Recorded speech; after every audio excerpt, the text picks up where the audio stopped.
Donc, bac, physique-chimie, métropole, 17 juin 2025, exercice 3, question 1.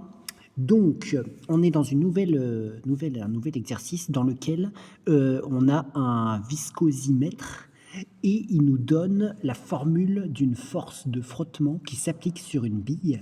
Donc, cette formule, c'est F, la force, le vecteur force, est égal à moins alpha état C, V, fois le vecteur K, le vecteur unitaire, avec V qui est la valeur de la vitesse du centre de la bille, alpha qui est la constante, qui est une constante homogène à une distance, c'est-à-dire qu'on sait que par exemple dans les unités du système international, elle sera en mètres, voilà, et état C, c'est la viscosité, donc ça, état, c'est une lettre grecque, et donc F, voilà la force. Donc on a l'expression vectorielle de la force de frottement qui est exercée sur la bille lorsqu'elle tombe dans le viscosimètre.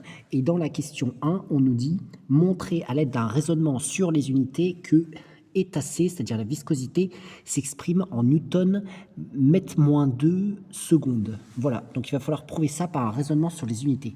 Et donc c'est justement, il faut analyser un peu l'énoncé parce qu'il y a différentes informations dans l'énoncé, mais c'est cette formule de la force de frottement qui va être utile parce que c'est la seule dans laquelle on a la viscosité avec les différentes unités à l'intérieur. Donc c'est la seule chose qui va nous être utile.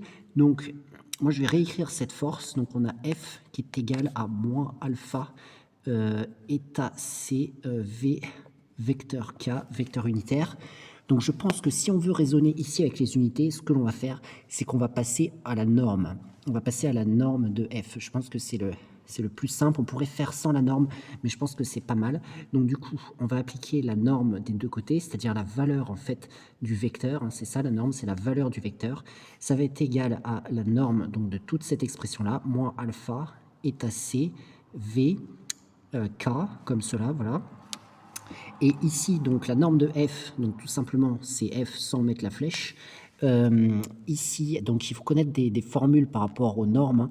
Quand on veut faire la norme, par exemple, de K fois un vecteur, c'est-à-dire un nombre qui multiplie un vecteur, ça va être égal à la valeur absolue de K, attention là je mets qu'une seule barre de chaque côté, ça s'appelle la valeur absolue, multipliée par la norme du vecteur U. Voilà. Et nous, c'est ce qu'on va faire ici, puisque là, on a un coefficient qui, ces trois grandeurs là forment un coefficient qui multiplie le vecteur k. Donc, on va voir dire que c'est la valeur absolue de moins alpha état c v, tout ça fois la norme du vecteur k, ici, nous avons la norme du vecteur k. Le vecteur k, c'est un vecteur unitaire. Ça veut dire que sa norme est égale à 1 et il n'a pas d'unité. Donc du coup, ça va être égal à 1. Et ensuite, la valeur absolue de toute cette expression, une valeur absolue, quand on fait la valeur absolue d'un nombre négatif, ça donne en fait l'opposé, c'est-à-dire que ça donne toujours un nombre positif. Donc du coup, ici, le moins va disparaître, ça va donner juste alpha état C, V, voilà, fois 1, qui est égal à F. Et là, ça va quand même être un peu plus simple de cette manière-là. Donc du coup, on obtient cette chose-là. Ensuite, nous, on veut déterminer l'unité par un raisonnement d'unité de état C, c'est-à-dire la viscosité. Donc, on va isoler état C. Si on isole ça, si on s'y connaît un petit peu pour isoler, hein, pour passer alpha et V de l'autre côté, qui sont en facteur, hein, parce que là, il y a des multiplications, on va diviser des deux côtés par alpha et V. Et donc, du coup, ça va isoler état C, et donc, du coup, état C va être égal à F sur alpha V. Voilà. Ça va être ça qu'on va obtenir. Et grâce à ça, on va pouvoir trouver l'unité. Comment est-ce qu'on va faire? On va raisonner avec les unités. Donc, on va énoncer les unités de chaque chose. F étant quoi? Étant Newton, puisque c'est une force. Donc ça ne fait pas de doute, hein, et il faut le connaître par cœur, parce que ce n'était pas forcément donné dans l'énoncé que c'est en Newton, il faut quand même le savoir.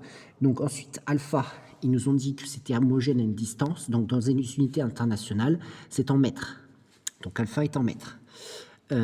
Et en mètres, et ça c'est en newton. On va regarder l'autre unité, c'est un V. Donc ça, ils nous ont dit que c'était la vitesse du centre de gravité de la bille lorsqu'elle circulait dans le viscosimètre. Donc V est en mètres par seconde, moins 1. Voilà.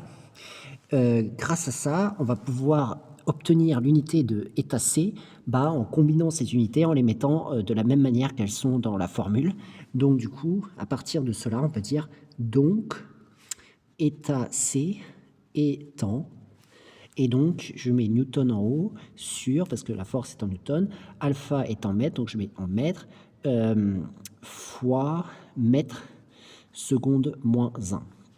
Voilà, j'obtiens ça.